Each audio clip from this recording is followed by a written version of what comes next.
Actually first of all வந்து normal டெலிவரிக்கு try பண்ணுறது இப்போலாம் கவர்மெண்ட்லேயே பண்ணுறாங்கன்னு சொன்னனால கவர்மெண்ட்டில் தான் பார்க்கணும் அப்படின்ற மாதிரி சஜஷன் எடுத்து பார்த்துட்டு இருந்தோம். ஃபைனல் ஸ்டேஜில் வந்து இல்லை உங்களுக்கு சிசரியன் தான் ஆகும், பிகாஸ் இந்த இடுப்பு எலும்பு ரொம்ப சின்னதாக இருக்குது அப்படின்ற ஒரு இது சொன்னாங்க. இது வரைக்கும் எங்கேயுமே கேள்விப்பட்டதே இல்லை. நான் அந்த இதை நெட்லலாம் சர்ச் பண்ணி பார்த்தேன், அதோட டீட்டெயில்ஸ் மட்டும் எனக்கு கிடைக்கவே இல்லை. இது எப்படி சரி பண்ணுறது, எக்ஸசைஸ் மூலியமாகவும் பண்ண முடியாது, எதுவுமே பண்ண முடியாதுன்ட்டாங்க ஃபைனல் ஸ்டேஜில். கடைசியில் வந்து நிறைய டாக்டர்ஸையும் சஜஸ்ட் பண்ணி பார்த்தோம். ஆமா, சின்னதா இருந்தா பெரிய ஹாஸ்பிட்டல்ஸ் போனோம். பிளஸ் கவர்மெண்ட்லயும் கேட்டப்ப சான்ஸ்லெஸ் ரொம்ப கம்மி தான், உங்களுக்கு வந்து நார்மல் டெலிவரிங்கிறது ஒரு 5ல ஒரு 10% தான் வாய்ப்பு இருக்கு, அது கூட இல்லைன்ற மாதிரி சொல்லிட்டாங்க. அதுவும் பார்த்த கவர்மெண்ட் ஹாஸ்பிட்டலாமா உனக்குலாம் வரவே வராது போமா அப்படின்ற மாதிரி சொல்லிட்டாங்க. ஃபைனலா வந்து இன்னைக்கு அட்மிஷன் ஆயிட்டு நாளைக்கு டெலிவரி கண்டிப்பா பண்ணி ஆகணும்னு திடீர்னு கூப்பிட்டு சொல்லிட்டாங்க. என்ன நடக்குது அப்படின்றது கூட தெரியாத அளவுக்கு டக்குன்னு என்ன இப்படி ஆப்ரேஷன் சொல்றாங்க. என்னால அது ஏத்துக்கவே முடியல.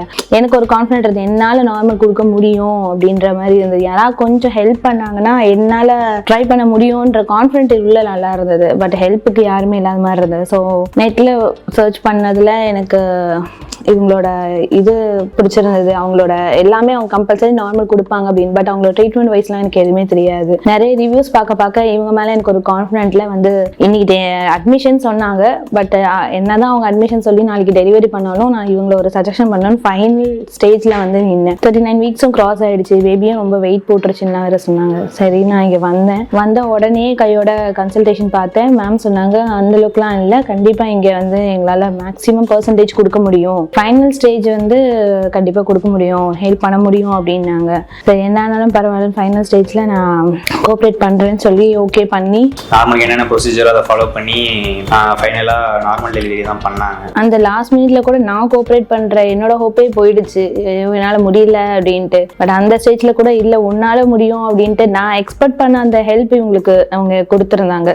அதுதான் எனக்கு நான் எக்ஸ்பெக்ட் பண்ண ஹெல்ப். சீரியஸ்லி அந்த ஹெல்ப்பால தான் என்னால் இப்போது நார்மல் டெலிவரி கொடுத்து இருக்க எனக்கே ஷாக் ஆகிடுச்சு. நானா நார்மல் டெலிவரி முடிச்சிருக்கேன் அப்படின்ற மாதிரி இருந்தது. அந்தளவுக்கு நான் எக்ஸ்பெக்ட் பண்ணதை விட அதிகமாகவே இவங்க எனக்கு ஹெல்ப் பண்ணியிருக்காங்க அப்படின்ற மாதிரி நான் ஃபீல் பண்ணேன். ரொம்ப லாஸ்ட் மினிட்ல சிஸ்டர்ஸ் எல்லாம் கொஞ்சம் பாடுபடுத்தினாலும் அவங்க எல்லாருமே ரொம்ப ஹெல்ப்ஃபுல்லாக, எல்லா சிஸ்டர்ஸும் ரொம்ப ஹோப் கொடுத்து ஹெல்ப்ஃபுல்லாக பண்ணாங்க. எனக்கு யாரோ பேர் சொல்ல தெரியல, பட் எல்லா சிஸ்டர்ஸுமே ரொம்ப ஹெல்ப் பண்ணாங்க. ஹவுஸ் கீப்பிங் டாக்டர்ஸாக இருக்கட்டும்,